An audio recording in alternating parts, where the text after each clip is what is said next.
ప్రభావతి అయితే మీనని బాలుని ఆపి, రే బాలు ఈరోజు ఇంట్లో నుంచి వెళ్ళిపోవాలి నువ్వు అని చెప్పానంటే, ఏంటి మాతాజీ అని చెప్పని అంటాడు. నేను సీరియస్గా మాట్లాడినప్పుడు సీరియస్గానే మాట్లాడు, నేను ఈరోజు మీ ఇంట్లో వెళ్ళిపోవాలి అని చెప్పానంటే, ఏంటి ఇదేదన్నా ట్విస్ట్ ఇస్తున్నావా నాకు అని చెప్పని అంటాడు. ఈ లోపల సత్యం కూడా అయితే వస్తే ఇంకా సీరియస్గానే చెప్తున్నట్టుగా చెప్తుంది. అప్పుడు ఏంటి నాన్న ఇది అని చెప్పానంటే, అవునరా నీతో ఈ ఇంట్లో ఏకలేకపోతున్నాము, ఈ ఇంట్లో సమస్యలు ఎక్కువైపోతున్నాయి, అందుకే మీరిద్దరు ఈరోజే ఈ ఇంట్లో నుంచి వెళ్ళిపోవాలి అని చెప్పానంటే, ఇది నీ నిర్ణయమా లేదంటే అమ్మ చెప్పిన నిర్ణయమా అని చెప్పని అంటాడు. లేదు ఇది ఇద్దరం కలిసి తీసుకున్న నిర్ణయం అని చెప్పని సత్యం కూడా అంటే, అప్పుడు ఇంకైతే బాలు అయితే నేను ఎందుకు వెళ్ళాలి అని చెప్పని అంటాడు. ఎందుకు వెళ్ళాలంటే నువ్వు తాగేసి వచ్చి రోజు గొడవ చేస్తున్నావంట, ఇంట్లో మనశ్శాంతి లేకుండా ఉంటుందంట అని మీ అమ్మ బాధపడుతుంది రోజు, ఇంకా తన బాధ చూడలేక ఇంకా నేను చెప్తున్నాను అని చెప్పానంటే, అప్పుడు సుశీల బామ్మ కూడా అయితే, అవును నా మనవడు తాగేసి వచ్చి ఏం చేస్తున్నాడు, మీ భార్య గమ్ముగా ఉంటే నా మనవడు ఏం చేస్తున్నాడు అని చెప్పని అంటుంది.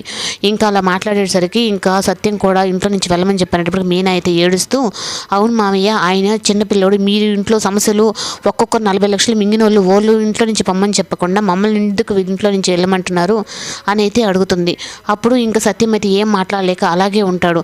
అప్పుడు మనోజ్ అయితే, చూసావా అమ్మ ఇంట్లో నుంచి వెళ్ళమన్నా కానీ ఇంట్లోకి తీసుకొని వస్తుంది అంటే, అవును 40 లక్షలు మింగి వెళ్ళిపోయిన ఓడి నువ్వు వెళ్తే కదా మేము కూడా వెళ్తాము అని చెప్పని మీనా అయితే చెప్తుంది.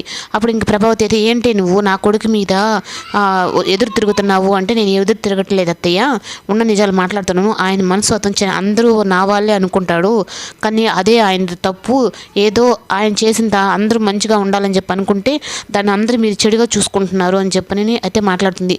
అప్పుడు మీనా అయితే బాలు గురించి అలా మాట్లాడుతూ ఉంటే సుశీలమ్మ బాలు వాళ్ళ నానమ్మ అయితే తనని చూసి చాలా సంతోషపడుతుంది. నేను నా బాలుకి ఒక తోడంటూ కావాలని కోరుకుని ఏ లక్షణాలు అయితే అనుకున్నానో అదే లక్షణాలు నీలో ఉన్నాయమ్మా అని చెప్పని అంటుంది.